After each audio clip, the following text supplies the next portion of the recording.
ये हिंदी के साहित्य के क्वेश्चन है, पीवाईक्यू क्वेश्चन है। तो हेलो फ्रेंड्स, मैं वर्षा आप सबका वाना क्रिएटिव में स्वागत करती हूँ।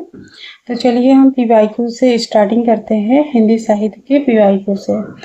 तो फर्स्ट क्वेश्चन ही देखते हैं। काल प्रवृत्ति का निर्णय प्राप्त ग्रंथों की संख्या द्वारा नहीं निर्णित हो सकता है, बल्कि उस काल की मुख्य प्रेरणादायक वस्तु के आधार पर ही हो सकता है। यह कथन किसका है? तो ऑप्शन होगा बी सही हमारा, हजारी प्रसाद द्विवेदी का। तो अब इसकी हम व्याख्या करते हैं। काल प्रवृत्ति का निर्णय प्राप्त ग्रंथों की संख्या द्वारा निर्णित नहीं हो सकता, बल्कि उस काल की मुख्य प्रेरणादायक वस्तु के आधार पर ही हो सकता है। यह कथन हजारी प्रसाद द्विवेदी जी का है। अब अन्य देखते हैं। आचार्य रामचंद्र शुक्ल के अनुसार यहाँ पे तो जिस काल विभाग के भीतर किसी विशेष ढंग की रचनाओं की प्रचुरता दिखाई पड़ी है, वह एक अलग काल माना गया है और उनका नामकरण उन्हीं रचनाओं के स्वरूप के अनुसार किया गया है।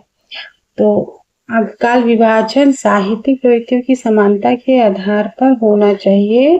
कालों का नामकरण यथासंभव मूल चेतना प्रधान प्रवृत्ति को आधार बनाकर करना चाहिए। युगों का सीमांकन मूल प्रवृत्तियों के आरंभ और समापन के अनुसार करना चाहिए। काल की मूल प्रवृत्ति का निर्धारण प्रमुख ग्रंथों के आधार पर करना। नेक्स्ट क्वेश्चन पे चलते हैं। कौन सा विवरण सही नहीं है? तो यहाँ पे हमारा ऑप्शन देखिए ABCD दिया गया हुआ है, जिसमें से हमारा ए ऑप्शन सही नहीं है। गार्सद तासी ने अपने इतिहास ग्रंथ में कवियों को कालक्रमानुसार प्रस्तुत किया। तो इसकी व्याख्या करते हैं। गार्सद तासी ने अपने इतिहास ग्रंथ में कवियों को कालक्रमानुसार प्रस्तुत किया। उपयुक्त विवरण गार्सद तासी के इतिहास ग्रंथ इस्तवारदा लित्योर हिंदुस्तानी के संबंध से सही नहीं है। किसके संबंध से संबंध सही नहीं है? तो विवरण गार्सद तासी के इतिहास ग्रंथ इस्तवारदा लित्योर हिंदुस्तानी के संबंध से सही नहीं है। अब गार्सद तासी के ग्रंथ को उर्दू, हिंदी अथवा हिंदुस्तानी साहित्य का सर्वप्रथम इतिहास ग्रंथ माना जाता है। इसका पहला संस्करण 2 भागों में सन 1839 ईस्वी तथा 1847 ईस्वी वर्णाक्रम पद्धति में प्रकाशित हुआ। अब शिव सिंह सेंगर द्वारा रचित 1883 ईस्वी में प्रकाशित पुस्तक शिव सिंह सरोज में 838 लगभग 1000 कवियों का जीवन चरित्र तथा उनकी कविताओं के उदाहरण दिए गए हैं। नेक्स्ट क्वेश्चन है। इतिहास का इतिवृत्तात्मक लेखन सबसे प्रथम नृशंबंधुओं के विनोद में पाया जाता है। यह उक्ति किसकी है? तो यह उक्ति है डॉक्टर रामकुमार वर्मा की। इसकी व्याख्या कर लेते हैं। इतिहास का इतिवृत्तात्मक लेखन सबसे पहले नृशंबंधुओं के नृशंबंध विनोद में पाया जाता है। उपयुक्त कथन किसका है? तो डॉक्टर रामकुमार वर्मा का है। अब आचार्य रामचंद्र शुक्ल ने मिश्र बंधु विनोद को बड़ा भारी कवि वृत्त संग्रह तथा मिश्र बंधुओं श्याम बिहारी, सुखदेव बिहारी तथा गणेश बिहारी को प्रश्नी संकलन करता रहा है। अब चलते हैं नेक्स्ट क्वेश्चन पे। मिश्र बंधु विनोद के विषय में कौन सा विवरण सही नहीं है? यहाँ पे सही नहीं बताया गया है, तो ऑप्शन हमारा डी है, सही नहीं है। इसके चारों भागों में लगभग 3000 कवियों का विवरण मिलता है।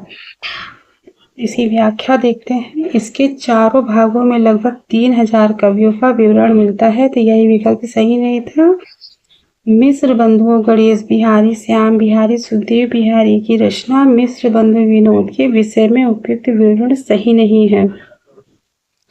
मिश्र बंधु विनोद में 5000 के लगभग कवियों लेखकों का परिचयात्मक उल्लेख हुआ है। अब मिश्र बंधु विनोद के प्रथम 3 भागों का प्रकाशन सन 1970 से 1913 ईस्वी और चतुर्थ भाग का प्रकाशन 1991 से सन 1934 ईस्वी में हुआ है। तो नेक्स्ट क्वेश्चन पे चलते हैं। हिंदुस्तान को सर्वप्रथम हिंदी किस विद्वान ने कहा था? तो हिंदी कहा था गिल क्राइस्ट ने। तो नेक्स्ट क्वेश्चन पे चलते हैं। हिंदी साहित्य का आलोचनात्मक इतिहास के लेखक हैं? तो ऑप्शन होगा ये सही, डॉक्टर रामकुमार वर्मा। अब इसकी व्याख्या करते हैं। तो हिंदी साहित्य का आलोचनात्मक इतिहास के लेखक डॉक्टर रामकुमार वर्मा है। डॉक्टर रामकुमार वर्मा का जन्म सन 1905 ईस्वी में तथा निधन 1990 में हुआ था। उनका डॉक्टर रामकुमार वर्मा का जन्म 1905 ईस्वी में तथा निधन 1990 ईस्वी में हुआ था।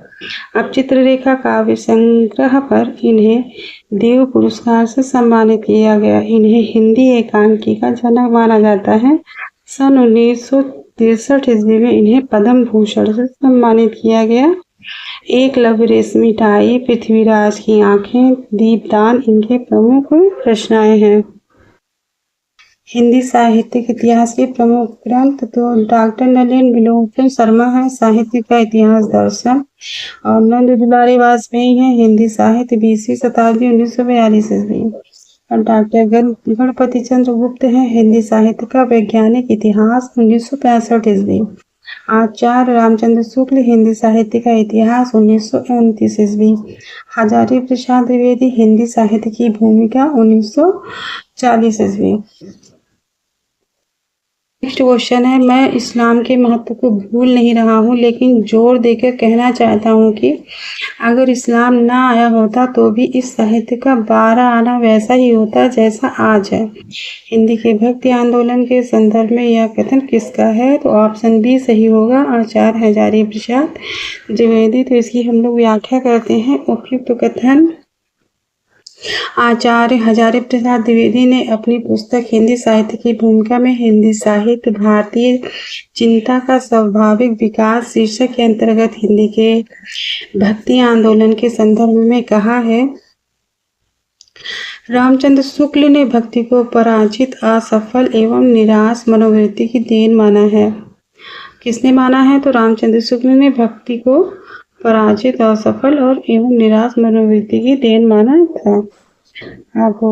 अब देखिए डॉक्टर रामकुमार वर्मा के अनुसार, तो डॉक्टर रामकुमार वर्मा के अनुसार मुसलमानों के बढ़ते हुए आतंक ने हिंदुओं के हृदय में भय की भावना उत्पन्न कर दी। इस असहाय अवस्था में उनके पास ईश्वर से प्रार्थना करने के लिए अतिरिक्त कोई साधन नहीं था। नेक्स्ट क्वेश्चन है, रीतिकाल को सर्वप्रथम श्रृंगार काल नाम रखने का सुझाव किसने दिया? तो आचार्य विश्वनाथ प्रसाद मिश्र जी ने।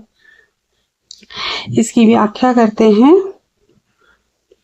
रीतिकाल को सर्वप्रथम श्रृंगार काल नाम रखने का सुझाव आचार्य विश्वनाथ प्रसाद मिश्र ने दिया था। किसने दिया था रीतिकाल को सर्वप्रथम श्रृंगार काल नाम रखने का? तो सुझाव आचार्य विश्वनाथ प्रसाद मिश्र ने दिया था। विभिन्न विद्वानों द्वारा किया गया नामकरण इस प्रकार है, या इस साइड विद्वान है, इस साइड नामकरण है। तो यहाँ पे जॉर्ज ग्रेशन है, रीतिकाव्य है, मिश्र बंधु अलंकृत काल है, आचार्य रामचंद्र शुक्ल है रीतिकाल, रमाशंकर शुक्ल रसाल है कला काल, और विश्वनाथ प्रसाद मिश्र है श्रृंगार काल।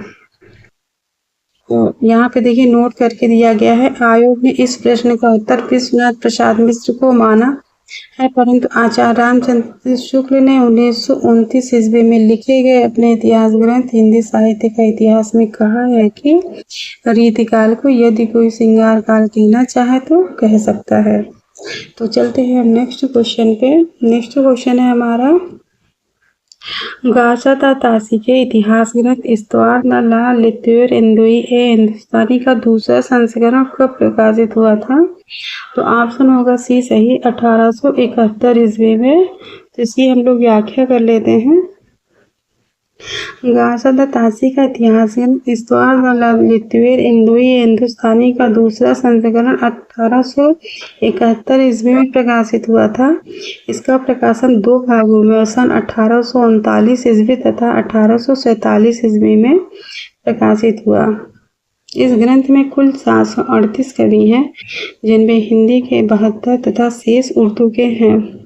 तो हिंदी के कितने हैं? हिंदी के 72 हैं और तथा शेष बाकी उर्दू के हैं। अब हिंदी साहित्य के इतिहास लेखन का सबसे पहला प्रयास फ्रेंच विद्वान गार्सा दा तासी ने किया था। अब गार्सा दा तासी ने अपनी पुस्तक की रचना फ्रेंच भाषा में की।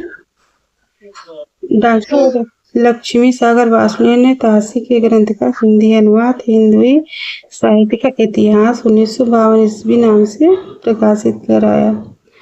तो मिलते हैं नेक्स्ट वीडियो में, तब तक के लिए धन्यवाद।